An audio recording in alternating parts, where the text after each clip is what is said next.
Hey there, YouTubers. I was watching somebody else's video, 2012 Escape E1, and she was working on her storage compartments, which made me think it's a good deal for me to do. I'm going to unload everything and see where I stand. First, what I want to do is film in there, show you what I got. I got a cat tent and 3 chairs. That's for the awning. Inside. Those noodles are great for your when you open your awning to protect your head. And as you can see, there's still a lot of room in there. This side is my plumbing and hoses and stuff like that, so I'm gonna unload everything. Again, this is a 1999 leisure travel van. I've done videos before that show all the storage inside, so now I'm going to show you this grate. I don't know how well you can see that, but I'm going to give you some measurements because this is one of my favorite parts of this RV is there's just so much outside storage. As you can see, there are even drain holes in it, so if you were to put wet stuff in there. But I got a tape measure. Okay, from end to end, it's about 74 inches, which is 6'2" wide. That's pretty good. This part here is, hopefully you can see it, is 19 inches deep, just for this little compartment area. The same on the other side. And where it widens out is 21 inches from both sides. Let's check out the back end. Again, my storage on this down here is awesome. You can see there's another drain hole there in the back. So there's 3 drain holes in this, and everything is sloped so that it will drain. I haven't put anything wet in there yet, but if you were, I would guess I could load this with ice and beer. It would be pretty friggin' awesome. Okay, from the back end to the front end is 34 inches. About 9 inches tall, and then up to the top it's about 15 to where the deck is, so you can really get a lot of stuff in this sucker. And like you saw when I opened it, I didn't have very much in there. So what I'm going to do first is show you what I do have in there. There's 3 folding camp chairs. 1, 2, 3. The roller for the awning I keep in there.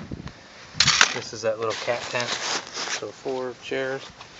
This is a tarp I keep in, and this bag has one of those all-weather rugs. That's a pretty big one. This is a smaller all-weather rug. I use it as a runner right by the door. Usually I try to lay it out and then drive over it so the wheels will hold it down, and leave your shoes outside, because something this small you're tracking stuff in and out all the time. In the back I keep this for the sewer. I might store it in there because there's room. This is a water filter. I keep that in there. Here I got one of my Duraflame logs I use as starters when I'm not using those ones I made. Keep a little hacksaw just in case. That is a splitter for camp water. This is the hose. You can see I'm already plugged in here with a good 30 amp extension cord, and then I also keep 2 regular 20 amp extension cords. So that's what's been in here. So all that stuff is what I've kept in here. Now I think I'm going to put it away a little bit better than I had it. As you can see, this stuff's in there and there's still so much room. Like anything, you try to put the stuff you use most often nearest in. I'll put all these chairs and stuff away. Okay, the 3 chairs in the cat tent fit in there pretty easy. Probably more than I need, but you never know what you're going to need. And this part here is low enough that it's hard to stack the chairs. I mean, the cat tent's pretty small, so it gets in there. So just lay it across the bottom, and again, there's so much storage room in this sucker. So everything's back in. You can see how far the chairs come back, and all that stuff's in there. And got my tarp back in and the rug, and there's so much more storage. Now it's just a matter of figuring what you want to keep in a place like this. I think what I'm going to start doing is putting some of my my clothes, off-season clothes and stuff I don't use very often, into space bags and put them in here. But again, I love this 99 Leisure Travel because it just has so much storage inside and out. It's all about organization, which is not one of my greatest strengths.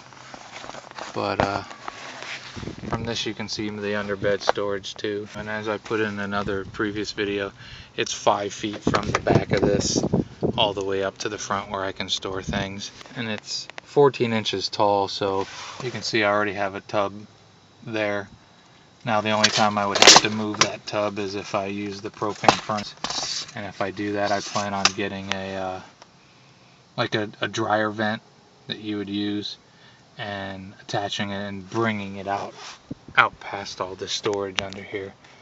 But as of yet, I haven't had to do too much. Haven't had a storage issue yet because there's so much room.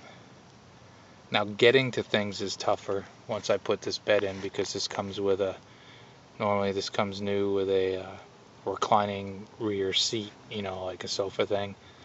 And when I got it, it had 2 twin beds. So getting to things is not easy. You know, all your mechanicals are under the bed. And when I totally winterize it next week, I'm gonna have to take the bed out in order to get to the pumps and all that good stuff. This is the corner where the cat hides the first 5 minutes when we get going. After that, she rides behind the coffee pot. Okay, YouTubers, it's all about organization. To me, storage isn't the issue on these small Class Bs. It's really not. For 1 or 2 people, I think you have plenty of storage. I mean, you can't keep everything. You can't do like Escapee 2012 and have 400 pairs of shoes that I noticed in hers. But there's ample storage. It's just, for 2 people, it's just the actual space. You know, it's small. It's 21 feet long. Okay, YouTubers, have a great and wonderful day. Bye.